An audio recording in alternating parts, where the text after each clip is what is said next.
Hi, my name's Phil Craig. I'm a writer, a TV producer, a lover of stories, and a connoisseur of scandal. And I'm on a mission to bring you the most scandalous tales ever told. So thanks for joining me here at the Scandal Mongers podcast. Welcome back to me, Phil Craig, Scandal Mongers podcast, and my Australian bar, Opium. We're not serving opium at the bar, but we are serving actually quite a lot, aren't we? Yes, we had Burns night. You'll think all we do in this family is have massive parties. It isn't true. But we had Burns night, which was a great success. And now we're gearing up for second Christmas. What's second Christmas, Phil? Well, as many of you will know, mother-in-law Jennifer has been in the wars, wasn't able to join us at Christmas because she fractured her pelvis on holiday, and she's round the corner. So we took Christmas to her, and it was lovely, but it was quite a small affair, only about 5 or 6 of us. So we're going to have second Christmas in about a week, and probably when the next podcast goes out, actually, it'll be having second Christmas. We'll be getting all the tables together, about 15 people, children, grandchildren, the odd niece and nephew, all gathered together. Jennifer will be wheeled around in her wheelchair, and she's getting really quite mobile now. And we'll be having yet more carousing and jollity and merrymaking. But, you can't buy Christmas crackers. You just can't. They just stopped selling them. So we're going to have to ration the few we have left. But it'll be lovely. A February Christmas. Second Christmas. Last week's show, thank you very much. Lots of engagement, lots of comments. I got told off a little bit for not interrupting enough. I'm often told off for interrupting too much. And sort of get on with it. Come on, we need to get moving. But Carolyn, who is just the most eloquent speaker I think we've had. I mean, she really can interview herself. Could just say, here's the topic, and I could sort of, nod off or have a drink at the bar and come back and she'd still be talking. And I liked that about her. And some of you did too. But quite a few of you said, actually, Phil, you could have interrupted a bit more than you did. So, yeah, got to try and get the right balance. Anyway, it's comment of the month time, and some good ones actually last week. Tim Glazer, 2766. He wasn't very impressed. Mumbling away without any focus. Is that what I do? Maybe I do a bit. I don't know. Anyway, all comments are gratefully received, even the criticisms. Jeremy Gardner, 8215. He was a bit more impressed. Great stuff, Phil, and well done for allowing your wonderfully knowledgeable guest to speak so freely. There you go. Some people like to hear the guests talk. I love hear Carolyn speaking, and I'd want to hear her one day talk about possibly the most scandalous consort of them all. Your namesake, Prince Philippos of Greece and Denmark. What can you mean? Scandals about Prince Philip? Oh, well, yes, that would be interesting. I don't know if Caroline has studied Prince Philip. I shall ask her. I know she studied Albert and Victoria. But anyway, she's definitely going to come back to talk about Catherine the Great, and no doubt will return many times in the future because we think she's fab. Our new favourite Canadian. Marina Belmonte, 888. Hello from Australia. So many people listening in Australia. I love it because I just, as you can see from the bar, I've got a long-standing attachment to that wonderful country. Hello from Australia, says Marina. What a great episode. A really interesting insight into Marie Antoinette. Carolyn really knows her stuff, dispels myths, and makes the topic interesting to listen to. Thank you, Marina. And now, comment of the month. Drumroll, Anne Carmody. Anne Carmody? I don't know where you're from, Anne. I think I've seen you on here before. Anyway, she wrote, congratulations, Phil, on reaching 10,000 subscribers. Hooray. It's 10,100 now. Yes, I love a bit of flattery. And she really enjoyed the recent shows and said, once again, interesting topics, fascinating topics. It takes me ages to get through your podcast, though, Phil, because I have to stop and do Googling to research a particular character or event that you've discussed with your wonderfully chosen guests, which actually for me is an added bonus. Anne, have a mug for that lovely comment. And I'm so pleased that in a small way, we're directing people here to interesting conversations and pursuing knowledge yourself and finding things out. That's what it's all about. My work here is done. Anne, you're going to get a mug. Let me know where you are. You can email me through the link in the bio on YouTube and I think also on the audio apps. What else has been happening? Well, I talk about COVID, the origins of COVID quite a lot. Matt Ridley came on over a year ago now, when it was still quite rare to hear people saying, do you know what, this lab leak theory is really very plausible. it felt a little bit transgressive. And I've also talked about one of the reasons that is, which is that Donald Trump, at the very beginning of the epidemic, when he was still president the first time, he started talking about the Chinese lab, the bioweapon lab or the bioresearch lab that was in Wuhan as the possible likely source of COVID. And he was castigated. It came out around the time that he was saying a whole load of stuff, some of which was kind of bizarre and weird. And also, let's be honest, a lot of journalists and a lot of commentators didn't like Trump then, don't like Trump now. We're inclined to dismiss what he says without maybe giving it a fair chance and, treating each story on its own merits. I talk about this a lot. Gang warfare in media, it's a big problem. But somebody came up with a really wonderful Twitter thread, which I'm now going to read to you. And this is an American pundit. I think he's worked at the Washington Post, CNN. I think he's probably, a left of center kind of liberal guy. He's called Chris Cillizza. I can't pronounce his name properly, but I think he'd be well known to most Americans. He pops up a lot. Anyway, this wonderful thread on X, not Twitter, Phil, X. And he started by saying, guys, I X up. Can't swear. I don't want to swear and lose my PG rating. But anyway, yes, he said, look, I've made a real mess of this. And he talks about how back in the early days of the pandemic, he wrote long articles. He did his research. He now sees basically that he was inclined to dismiss anything that Trump said. A major mistake I made was that I let my belief that Trump, just said stupid stuff, get in the way of the possibility, the very real possibility, that he could have been right. And now the CIA have said he probably was. And it's, likely, according to the CIA, that, they would probably have their sources that the virus did leak from a lab, no doubt unintentionally. But that's now becoming the most likely explanation for the origin of that terrible disease that did so much damage. And goodness knows what effect that'll have on international relations, because the word reparations will doubtless become mentioned. And Trump is just the kind of bloke who is going to mention it, I think. So, yeah, I thought that was a really interesting development. And I would urge you to read that Twitter thread. And he's written a kind of Substack as well. Chris Cillizza. You can find him easily, I'm sure, on X. Another story I've been trying to tell, another Australian story that hasn't gone away. My Australian listeners and viewers will know, no doubt, of the great ABC current affairs series Four Corners. I used to work with quite a few people on that show, and I was at the ABC myself. Louise Milligan is one of their star reporters. For a long time, she has led the way in covering, the Cardinal Pell scandal. Cardinal Pell, very senior Catholic official, had a high job at the Vatican, probably Australia's top Catholic for a long time.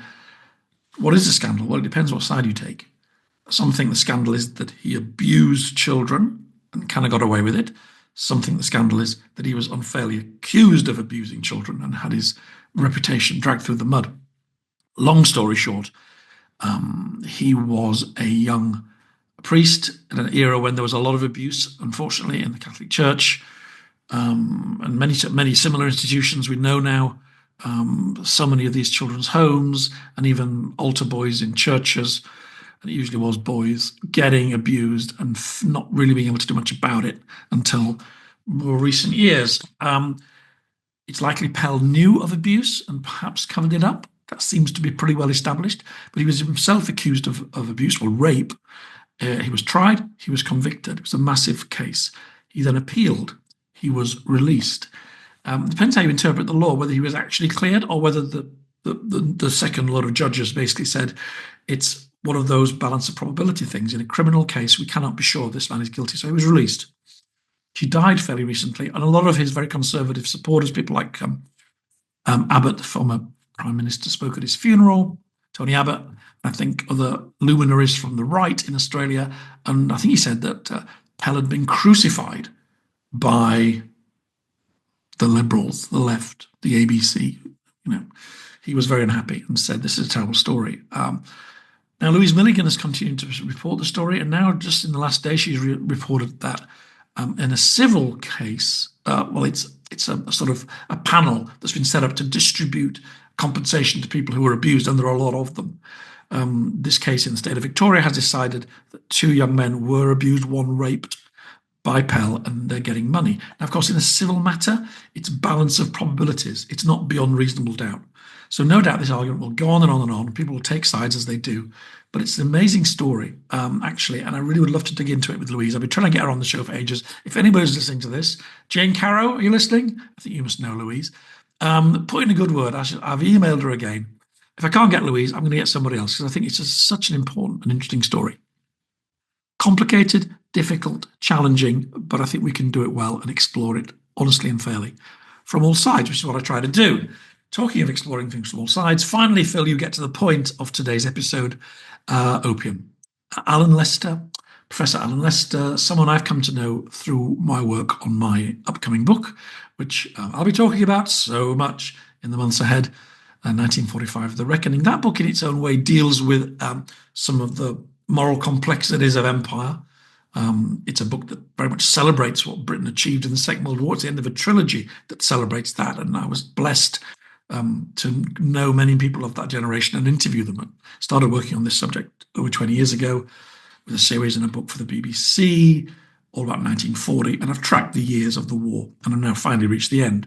I had a party in this house in the garden beyond those curtains in about 2001, and in that garden were Spitfire aces, people who'd worked for Churchill, people who'd been plucked from the beaches of Dunkirk. Amazing that I got to hang out with people like that. So I have absolute respect for them, what they achieved.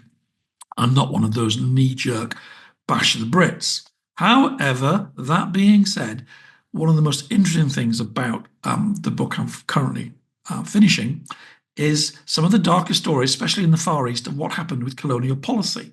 So yeah, we are the good guys. Without Britain, I don't know, can Hitler even be beaten?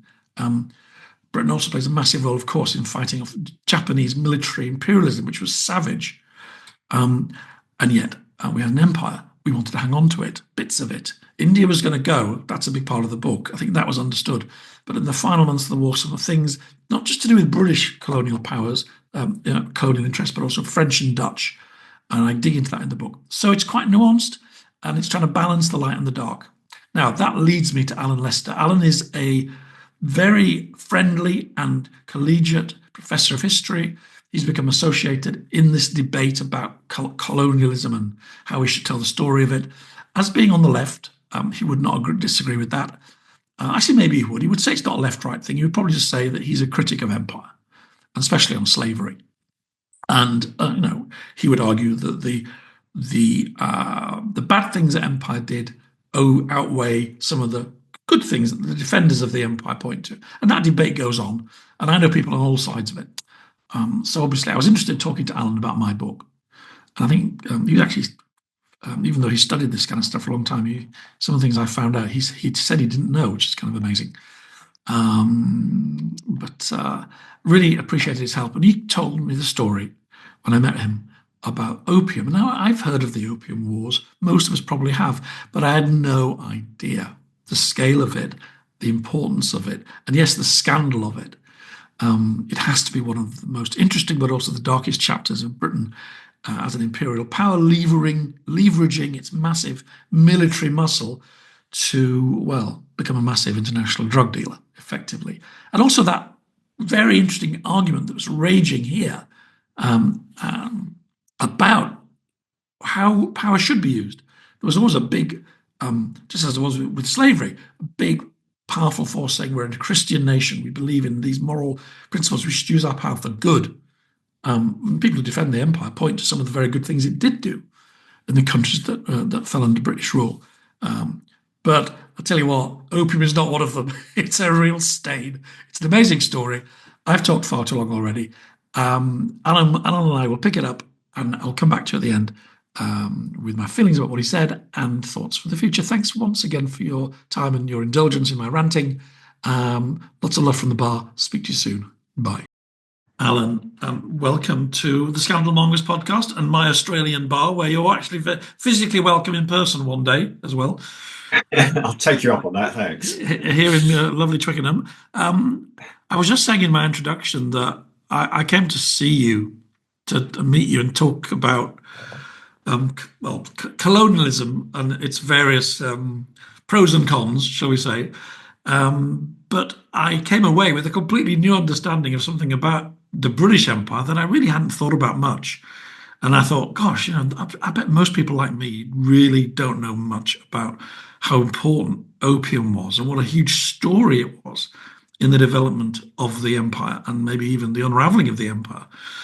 Um, do you want to start from from the very beginning? How did we get involved in the opium business? Okay, yeah. Well, that significance of opium, I think, is greatly underappreciated, and most Britons today don't realise that the British Empire was the most effective narcotics cartel in the history of the world, and Wow. that narcotics smuggling was one of the key financial foundations for the empire as a whole, not just in relations between India and China, but across the British Empire as a whole. So to sort of give a very potted history of this relationship, as the East India Company started to turn itself from a trading entity into a territorial governing rent or extracting or taxation charging entity in the late 18th century. So it started to extend its tentacles into a pre-existing opium trade. So beforehand, Dutch traders, for instance, had taken opium poppy production from Bihar and from Bengal and had traded it into China. It wasn't the British who originated that trade pattern. But as the company became more of a territorial power, so Warren Hastings in the 1770s decreed a company monopoly on the production and the supply of opium. And what that meant until the sort of beginning of the 19th century was that licensed company employees had basically a free for all, that they could coerce Indian peasants through Indian intermediaries to grow only opium, to forsake the growing of food products, that they would have to sell all of the opium that they produced to these company employees acting on behalf of the company and fulfilling its monopoly, and that they would arrange for the smuggling of this opium into China through Canton. It had to be smuggled because opium trading was illicit in China. The Chinese Qing authorities had banned the importation of opium and were becoming increasingly concerned during the early 19th century at the rates of addiction and at the deleterious societal effects. Can I just interrupt with company, one? Can I interrupt with one question? Because yeah, in Britain at the time, or in Europe, was opium illegal? Was this trade? Was it something that we already? Because you do hear about people, and certainly romantic poets and Lord Byron and his mates. I mean, they're always on the opium. But was even that illicit, or was it tolerated in the West? yeah, it was tolerated and seen as useful for medicinal purposes, particularly for anaesthetics. And as you say, it was used in a kind of leisurely fashion by many among the English elites. Most historians would argue that had it been engaged in on such a scale as it was in China, on this industrial smuggling scale, and had much of the British population succumbed by this stage to the rates of addiction that there were in China, there's no doubt that it would have been banned or at least regulated much more sincerely than it was. Oh, I see. So it Um, was more of a societal drug in China. It was something that it wasn't just the aristocrats sitting in their clubs. It was like ordinary peasants and workers got addicted to exactly. cheap Yeah. opium. Yeah, by the 1830s, the emperor's own son was an addict, for instance. So it went right from the top of society right the way down through to the Chinese peasantry. And the understanding was that this was deeply corrosive and corrupting of Chinese society as a whole. Um, so things began to change in the early 19th century. The kind of free license for some of these East India Company employees to profit on their own behalf and make these enormous profits through smuggling into China started to be more closely regulated. And the company itself, the East India Company, under charter from the British government, began to take more governmental control of opium production and opium smuggling indirectly. So the company actually had official positions, opium agents. There were two at the top of the opium production hierarchy, one in Bihar, one in Bengal, and their job was to modernise and industrialise large-scale opium production. And below them was a hierarchy of both British and Indian opium agents who would coerce the peasantry into producing opium. There were stories of local opium agents throwing money into farmers' huts as credit, which would then oblige them to supply the opium to fulfill that credit. They wanted that money or not. they were not free to reject the offer of that credit. It's the extraordinary thing, isn't it? We sort of forget. It's a bit like if it was now, it would be like the products of Britain's finest public schools saying, well, for my career, I think I might become a cocaine dealer. I might go and smuggle cocaine into America. I mean, some of them probably have done that, but, it would be very, very frowned upon. And yet this was just a normal job. Oh, I'm going to work in India. I'm going to deal in opium. It was, but at the same time, we mustn't assume that it was universally accepted as being moral and right. There were objections to this aired at the time, but as far as the company was concerned, this was an official role being conducted on behalf of both the company and the British government. And by the 1830s, this huge, large-scale smuggling of opium was a mainstay financially for both the company and the treasury in Britain. Can you put a level to it? Can you put any kind of, was it like 5% of the national income or 20%? And how would it, say, compare to slavery at its height in terms of its economic impact? Yeah, in terms of the company's revenue in the 1830s, it accounted for 6% of the entire company revenue. So by no means a majority, but a significant proportion. By the 1850s, and I'll come on to this later, when the Second Opium War was fought, it was about 18% of total company. In terms of its significance for the empire as a whole, it was more to do with what happened to the opium afterwards and how it fed into further commodity transactions. As the opium in China was essentially exchanged for tea, and then the tea was imported into Britain by the company, and the taxation of that tea accounted for 10% of all British government revenue. Wow. Around the 1830s. So, a hugely significant. Yeah. And tea and sugar. You mentioned the Caribbean and slavery. Tea from the East, essentially from opium smuggling, and sugar from the slave plantations in the West were the most highly taxed commodities of the early 19th century. Wow. So the British government was underpinned itself by this opium smuggling. And essentially, it was the opium trade between India and China that enabled Britain to run a deficit with China directly. So Britain imported far more tea in value than it was able to export to China in terms of manufactures, textiles, and so on. And what plugged that gap, what enabled that deficit to be breached, was British India and opium production. So taking opium from India into China meant that Britain can maintain a trade balance or even sometimes a trade surplus rather than a huge trade deficit with China. Incredible. And that in turn, as you can imagine, had repercussions throughout the rest of the empire. It meant that the empire was financially solvent in ways that otherwise it might not have been. So this is what I mean about the financial significance of the trade. And it's the reason why Britain went to war twice. Well, let's get to these wars, because I have to say, before I met with you, I thought there was one opium war. I had no idea there were two. Yeah. So to go through the basics of the two wars, the first was fought in the late 1830s, 1839 to 1842, and the second in the 1850s, 1857, 1859, 1860 really. So the first one was as a result of the Chinese authorities essentially clamping down on this smuggling. So I've mentioned that there was large-scale industrial organised production by the company of opium in India. That opium was then sold to traders, licensed traders in Calcutta. Those traders would then take their ships to Canton. They would moor off of the coast, and local Cantonese merchants would organise boats to come out, offload the opium, smuggle it in through the estuaries around Canton.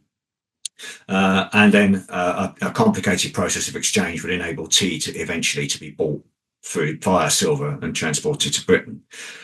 So by the late 1830s, the Emperor Daoguang was sincerely concerned about the effects of opium. As I mentioned, his own son was an addict, and some people see this as a bit of a turning point, and sent a new commissioner to Canton to prevent the traditional practice of local officials just turning a blind eye and taking a slice of the profits. That's how the trade had operated, essentially.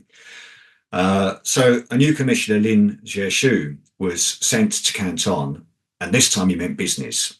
So he issued an ultimatum telling the British traders resident at the little trading part of the port in Canton and in their ships that no more opium importation would be tolerated. And that if they didn't stop it, he would confiscate the opium that was on the ships lying offshore and that had already been offloaded onto the land and would destroy it. The British local plenipotentiary in Canton protested vigorously and was trying to act as an intermediary between the Chinese authorities and the British traders. But ultimately, the threat was carried out. The traders refused to stop their smuggling or to take the opium away. So much of it was confiscated, and about £4 million worth was destroyed by the Chinese authorities. And it was at this point that a political debate really began in Britain about the kind of response. So some of the opium traders sent representations to Britain to complain about the confiscation of their property, and it initiated a debate about free trade. So this was the period in British politics when free trade was becoming a dominant ideology. We were moving away from the mercantilism, the monopolies, the protections that had fostered the British Empire through the 18th century, essentially, and into what historians call a second British Empire, dominated by this ideology of free trade. But the question was, what were the limits of that free trade? Was free trade in narcotics, in socially destructive materials, just as legitimate as free trade in textiles, for instance? And should free trade be enforced when authorities elsewhere still wanted to maintain certain kinds of protection? One of the key figures in both the First Opium War and the second one was Palmerston. Palmerston was Foreign Secretary in 1838, 1839, and he pushed very hard for retribution against the Chinese authorities for this destruction of property. So the British launched the First Opium War in order to punish the Chinese for confiscating opium and to maintain the supply of opium into China because it was financially so important. The war was. What is the scale of this war? Are we talking battles? Are we talking a few towns being kind of bombarded from the sea? What was the scale of the actual fighting? The fighting was very one-sided, and it was essentially decided by a new technology, the steamship. So much of it was maritime. It consisted essentially of British steamships, warships, dropping Marines on shorelines so that they could attack fortifications from behind, while the ships sank Chinese junks and shelled the shore. And the kind of weapon of mass destruction that was used for the first time in this war was HMS Nemesis, a paddle steamship and an iron-hulled ship that was able to sail against the tide, to disregard the wind, and had a shallow draft and could move up rivers in ways that Chinese junks simply had no defence against. And it could shell coastal fortifications pretty much at liberty. So the fighting was very one-sided. In the first half hour of the first sea battle, when Nemesis arrived, it sank 11 Chinese junks. It wasn't until quite late on in the war that the Chinese authorities began to appreciate the one-sided nature of this warfare against this kind of technology. So ultimately, by sailing up rivers, depositing Marines and soldiers to storm coastal forts, the British made it quite clear that the Qing authorities simply couldn't win this war, or at least sustain any kind of victory against further assault. And they exacted humiliating terms from the Qing authorities. So initially, the British government consul who negotiated the terms had already secured the capture of Hong Kong as another base for the British to use in the And that's region. why As you know, Britain held Hong Kong for 100 or so years. yeah, Ah, that's right. It was exacted as one of the concessions that the Qing authorities had to make to bring the war to an end. And he'd already exacted other concessions, but they still weren't enough for Palmerston. So Palmerston actually replaced the consul and resumed the war after the first ceasefire in order to exact further terms. Is there nobody in London? Is there nobody in London saying, hang on, guys, we're a Christian nation. You know, we have all the, we have public values that we supposedly adhere to. Why are we sending troops to fight and kill in order to deal drugs to poor Chinese people? I mean, was anybody making that argument, or was it just like, this is the way the world works, guys? We just, do you want to make money? If we don't do it, the French will. I mean, what was the Yeah, argument in London? all of those arguments were aired, and there was fierce parliamentary debate about this, and it tended to split, not wholly, but it tended to split along party lines. So the governing party, the Whigs at the time, the irony is that many of these men supporting the right of Britain to enforce free trade in opium were the same men who were simultaneously campaigning against slavery on the grounds that free labour was better than enslaved labour. So they were seen as the kind of more radical, I suppose today you might think of them as the more progressive, the more woke elements in Parliament, the anti-slavery elements. And yet they were the ones, many of them, who were arguing that free trade was a sort of a providential destiny that Right. had to be involved, even in narcotics, if necessary. So the debate tended to split along Whig Tory lines, with many of the Tories in Parliament arguing against the war, not necessarily because of their moral scruples about narcotic smuggling. I think there was an element of political opportunism here. They saw an opportunity to critique the governing party, something which we see quite a lot in British politics. Not unheard of. Regarding principles. Yeah. So Parliament was split, but this time the second Opium War turns out slightly differently. I'll come on to that a bit later. And the debate in Parliament is, if anything, a bit more interesting even than the first war. But Palmerston gets his way as Foreign Secretary. The government backs his position that the outcome needed to be even more hardline than the initial terms of the Chinese surrender. So as well as seizing Hong Kong, $21 million of reparations has to be paid, and 5 more treaty ports have to be opened, not just Canton, but 5 treaty ports for opium trading. The trade has to be tolerated. It's not yet actually legalized, but it has to be tolerated.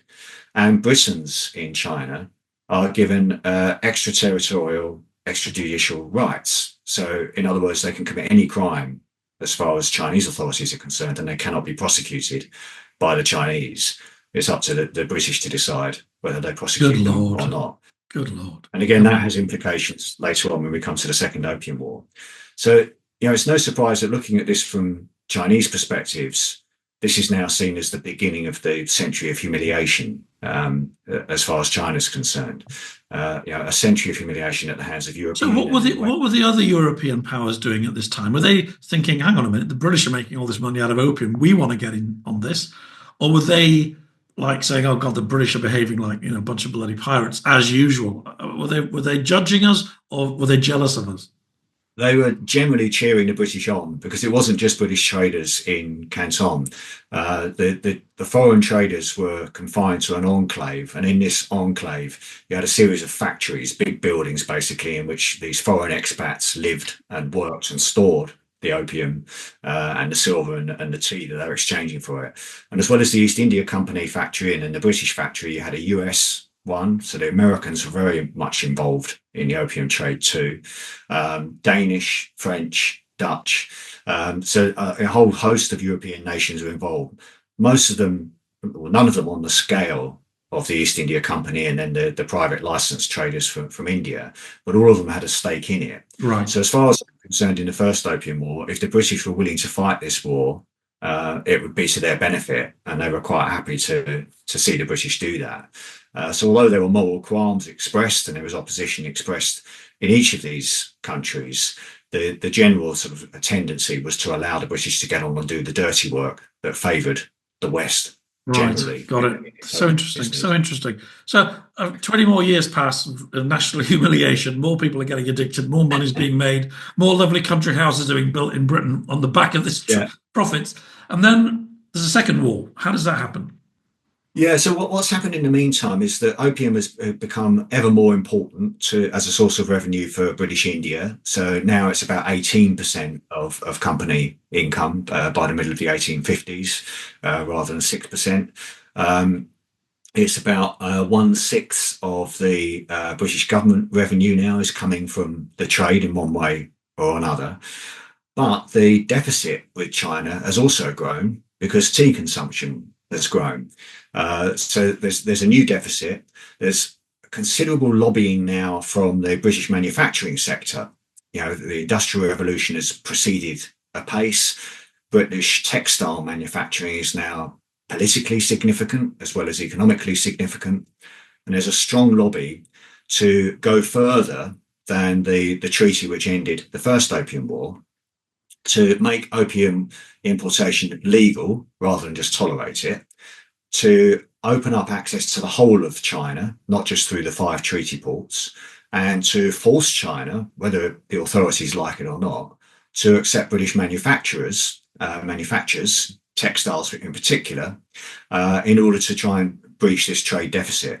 So there's a governmental interest, there's a private sector industrial interest, and you've still got the East India Company on the scene, pushing for greater opium access to India. And in this context, Palmerston is again significant. Now, he was Foreign Secretary pushing for war in the late 1830s. Now he's Prime Minister, aged in his 70s. He comes back in after the Crimean War.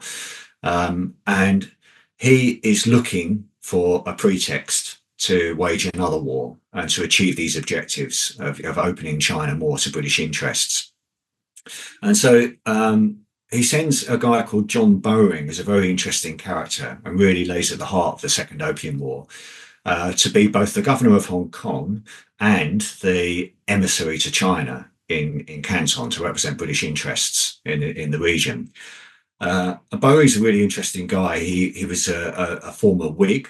He had been a real proponent of free trade. He'd been part of the anti-corn law lobby to try and open up free trade and allow cheaper food imports to help the British working classes. He was associated with the anti-slavery kind of radical faction of the Whigs in Britain.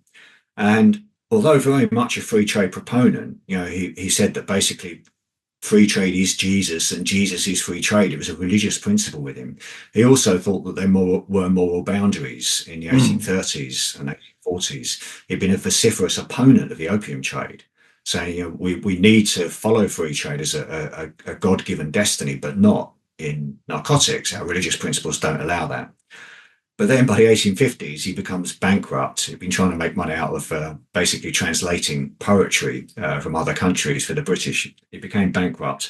And Palmerston offers him a job as the key agent for opium smuggling into China. And he takes it with both hands, a well-paid job, and makes this sudden conversion into the most vocal proponent of opium smuggling. And there's great worries within the circles where he's known in Britain about his appointment to China. If I can I'll just find a quote from Harriet Martineau, who wrote about fears once he was appointed. You've done some preparation for this. I'm impressed. I never do. Well, just trying to look through. No, I do. I do, honestly. Yeah, don't worry. I might not be able to find it in time, but I'll save you sort of skimming. No, well, I'll just say something while you're doing that, because I'm a pretty patriotic kind of a guy. I've written books about the Battle of Britain. I've written books about Nelson. But as you know, I've written a book about the end of the war, which is maybe a bit more nuanced than the earlier ones because of various issues to do with the empire. But once you start seeing Britain from the outside, once you think this is how the world saw us, not how we see ourselves, so heroic, maybe, fighting the good fight, bringing down the Nazis, I'm all for that. You're not surprised that the idea of perfidious Albion takes root in other countries. And if behave like this to China, no wonder they wanted Hong Kong back. It Yeah, must have been the most amazing humiliation that you have to, your great culture that you are. You basically at the point of a gun or a steamship with a large cannon on it, you have to allow your people to have their lives ruined so that some British public schoolboy can build himself a second manor house in Wiltshire. I mean, amazing, really. Amazing. yeah.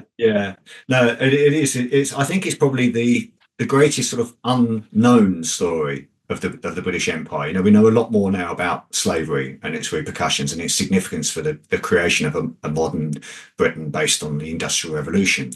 But the story of Britain's relationship with China is still very little understood, I think, among many Britons. Mm.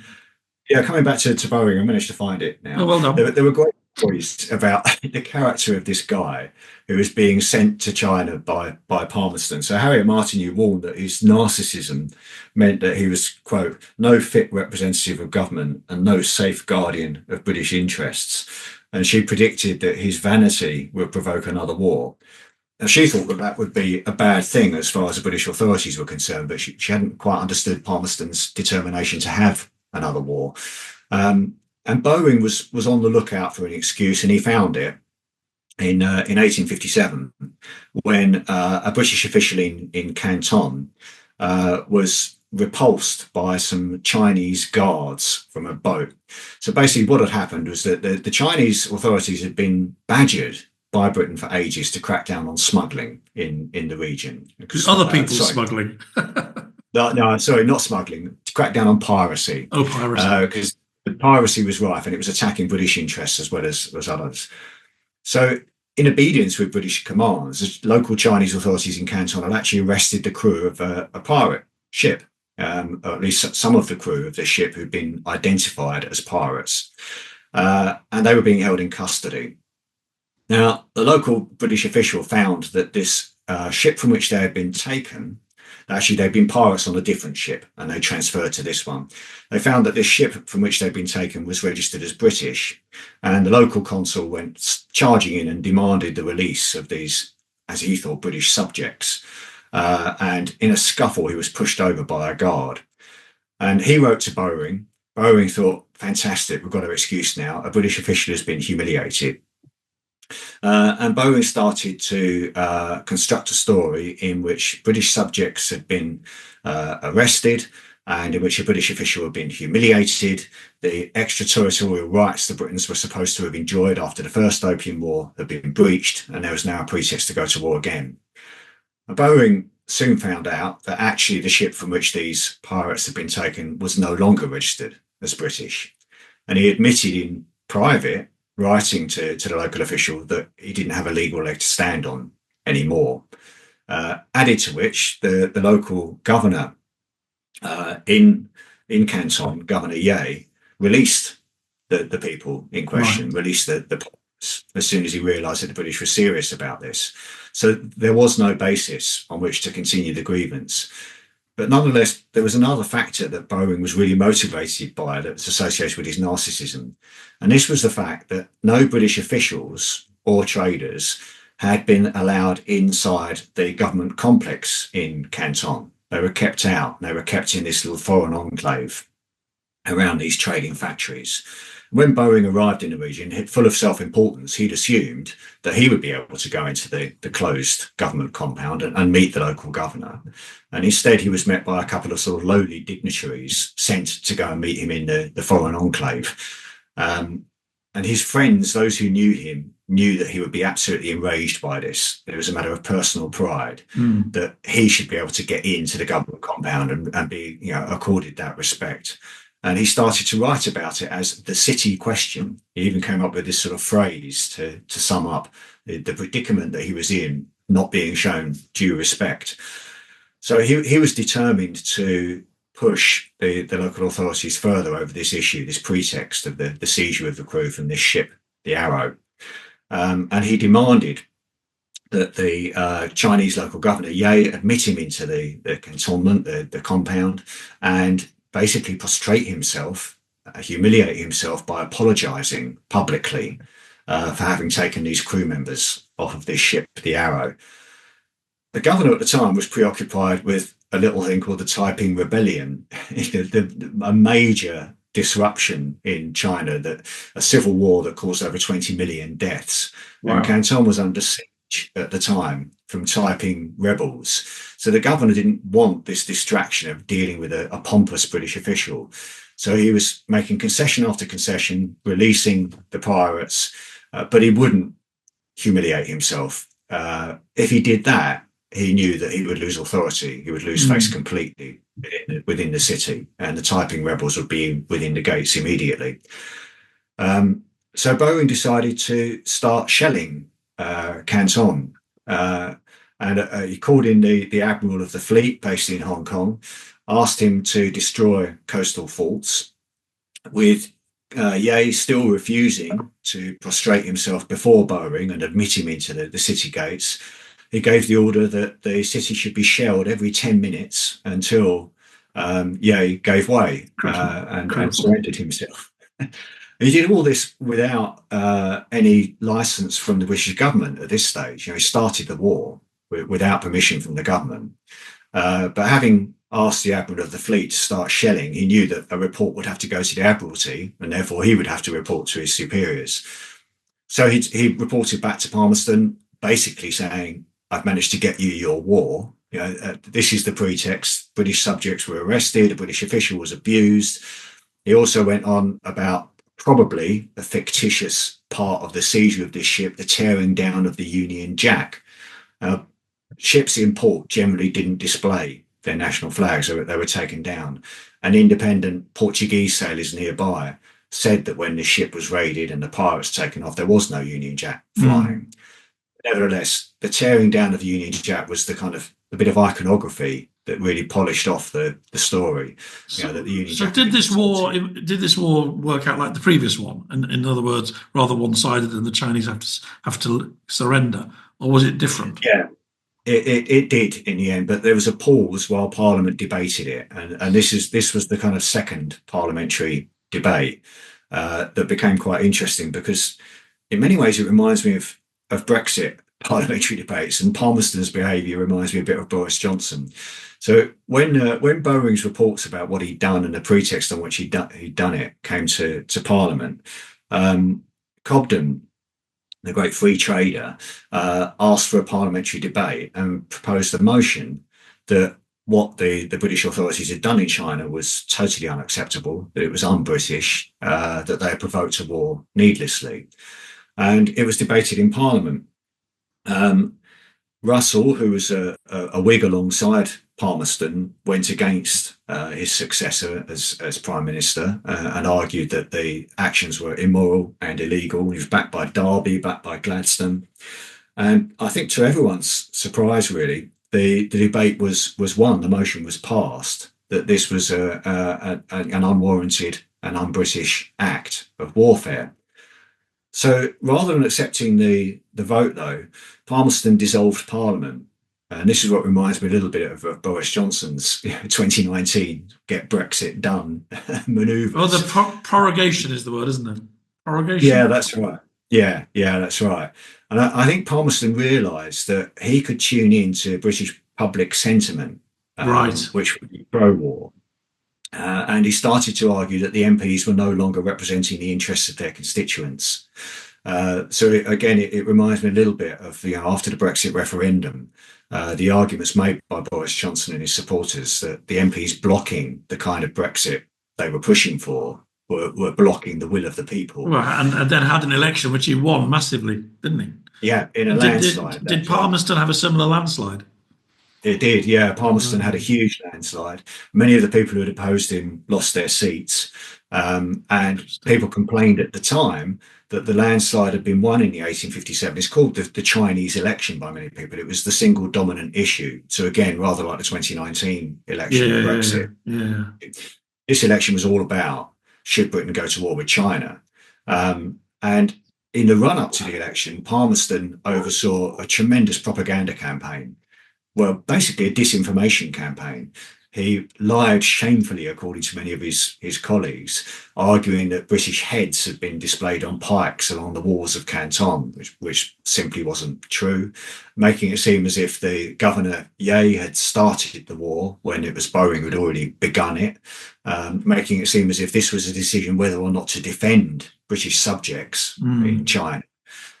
He even had a pamphlet circulated illustrating in gory detail the techniques of torture that Chinese authorities used in the run-up to the election campaign. This was circulated widely. Wrote a piece in the Times describing the Chinese as barbarians who had to be brought by force into the modern world, and so on. So by selling them drugs.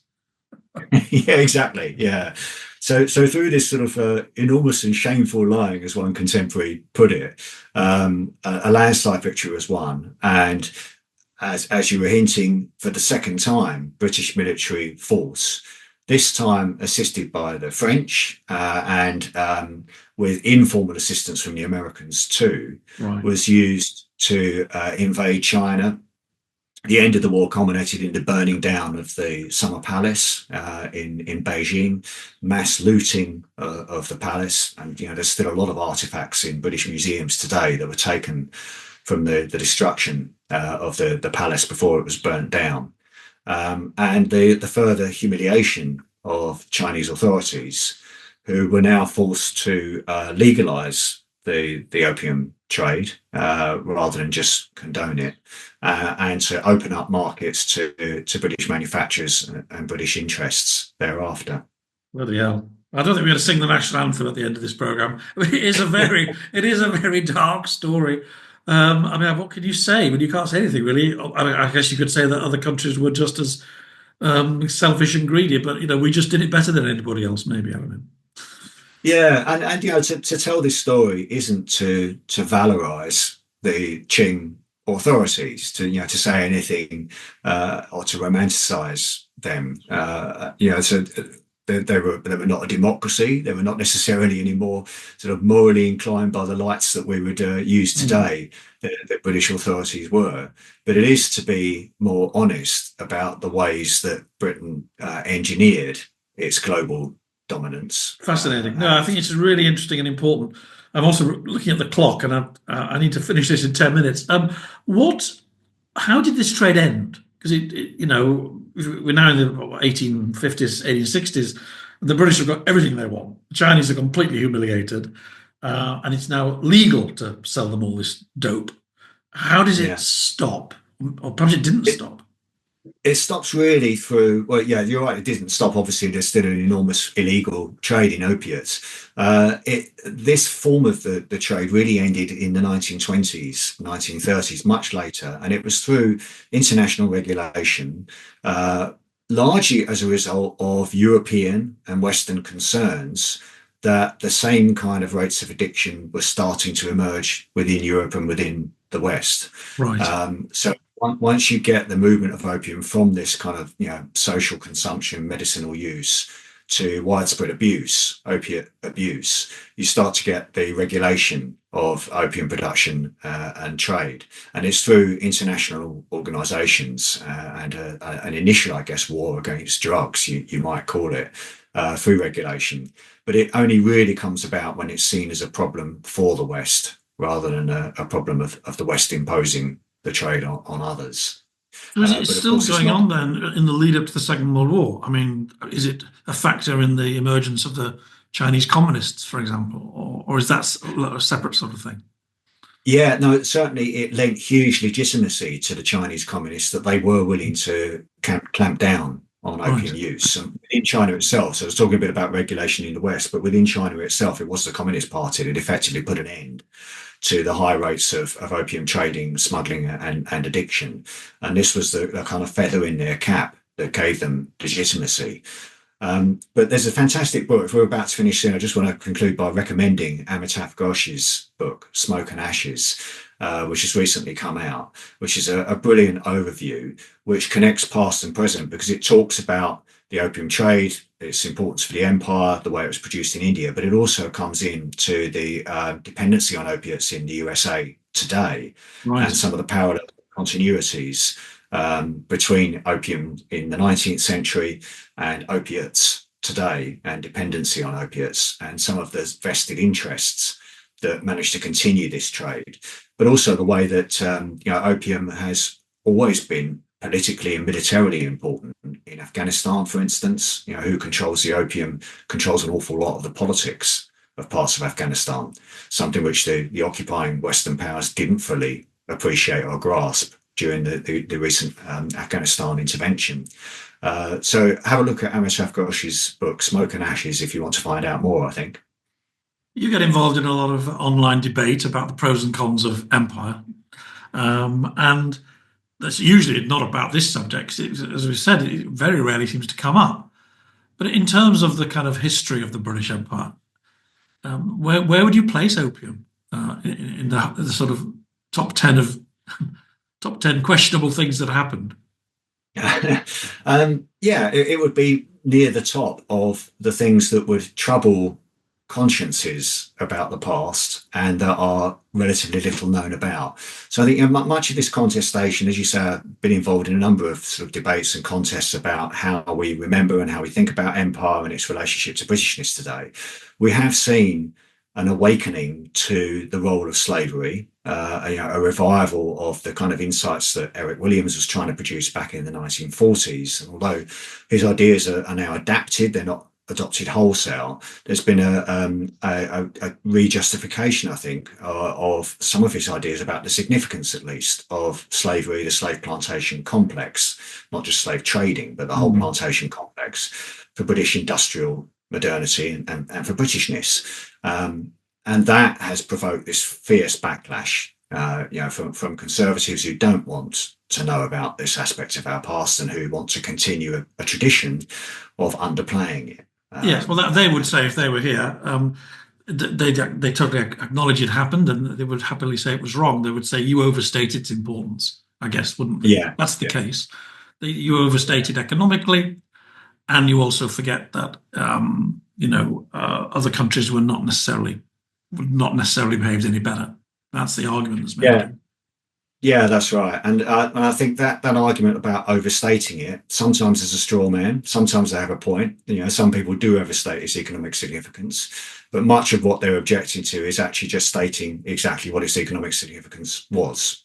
Not necessarily as the driver of the Industrial Revolution, but that it was an important component and a catalyst in many ways. That's the kind of claims that are being made. But even those claims are being inflated as representative of a woke straw man that can be combated. Yeah, well, and when it comes to the comparative stuff, again, much of that I think is deflection. It's trying to avoid really recognizing the role of slavery in British history by saying it wasn't just us, it was others. It's kind of a whataboutery. But much of the contestation, it's inflated on both sides, and it's exacerbated by a polarization when we should be able to recognize how significant slavery was and to recognize how we feel about that now without making it into a major bone of political contestation. Well, one of the things you told me that in terms of that sort of... Sorry, Alan, didn't mean to interrupt. No, go on. Now carry on. Yeah. No, I was going to say one of the things you said to me, if I think I'm remembering rightly, is that people like Dickens got active and engaged in writing about this stuff. So it's not like just a modern, not a woke generation of the 21st century that's questioning this. Even at the time, quite a lot of people were saying, "Why are we doing this? This is wrong.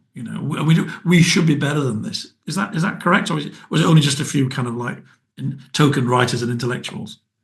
Well, after abolition, people like Dickens helped spread this sense that emancipation had failed and that abolition had been a failure in some way.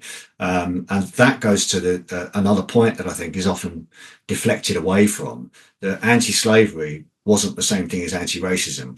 So once emancipation had been achieved in the Caribbean, quite a number of influential British figures, including Thomas Carlyle and Charles Dickens, started to argue that the freed slaves had proved themselves unworthy of their freedom. That they hadn't behaved in the way that Britons had expected them to behave with their freedom.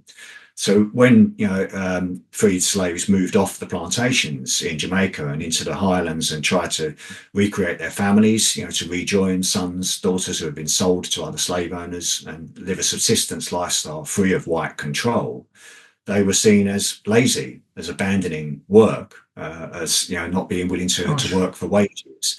So this sense of disillusionment set in. And people like Dickens became very skeptical about telescopic philanthropy, as he put it. He argued that our focus should be on improving conditions of what today would be called the white working class, rather than looking at the conditions of colonized peoples overseas. I never knew that. Did he have anything? Did he have anything to say about opium, Dickens? Or not as far as I know. No, I mean, he certainly had a very vehement reaction against the Indian uprising after 1857.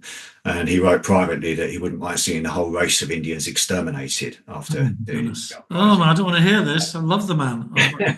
So, although he's known as a social reformer at home, his views about race and colonialism were of quite a different order. And in many ways, he was part of a kind of anti-woke sentiment in the late 19th century. The idea that it was sentimental and naive of anti-slavery activists to do what they've done, to identify with black people overseas. All right, well, we're expanding from opium into slavery, and I want to actually get you back one day to talk about slavery, so I'm going to stop, and I'm going to thank you for I only said half an hour. I think it's 45 minutes. Thank you so much, Alan. So interesting. I'm not going to wave the Union Jack, not at the end of this one. But it's good to know the full story, isn't it? It's good to know the warts and all history, and isn't that what we're supposed to do as writers, as historians? I think so. Absolutely, yeah. And I think I'm not anti-British, as I've been called. I'm pro a certain version of British. Yeah, pro-truth. That's right. Truth. Yeah. Very good. Well, look, thank you very much. I will see you again, hopefully someday soon at the bar. Yeah, take care, Phil. You too, mate. Bye. Thank you. Well, there you go. People argued about woke stuff, even in the olden days. Yeah, these issues, they come back and forward, don't they? And we're not ever going to get rid of them, I suspect. Interesting conversation, interesting man, amazing subject. And thank you for listening. If you're still with me, I hope you are. I get the data now. Every YouTuber, you can go behind the scenes and see there's various moments where interest will rise or fall in a program. And I have noticed that at the end of the main interview, most people just turn off. So if you're staying with me, thank you. I just wanted to say, next week, James Crossland. I've talked about him and his book on Lockhart, the rogue agent man, and his daring do and activities and drama and intrigue and spying, much of it set during the Russian Revolution. That's going to be next week's show. That's really colourful and really fun. Lots of other things happening, lots of other people lined up to come on the show. One of them actually isn't Louise Milligan, but I am determined to get somebody to talk about Cardinal Pell. And I've also got somebody who's going to talk about Mad King George and Queen Charlotte. That'll be coming up soon. I do love a bit of royalty, do love a bit of 18th century scandal. So lots to keep you all entertained and engaged. I'll go back to planning Second Christmas. Maybe next time you see me, I'll be wearing a Santa hat again. All right. Thanks for your time. All the best. Bye. This has been a Podcast World production. If you want to contact me, write to team@podcastworld.org, placing Scandal Mongers in the heading, or you can reach out via the social media links in the show's bio. And if you've enjoyed this episode and you want to support the show, please consider taking a few seconds to hit the donate button found just below this video. Many thanks, and see you next week.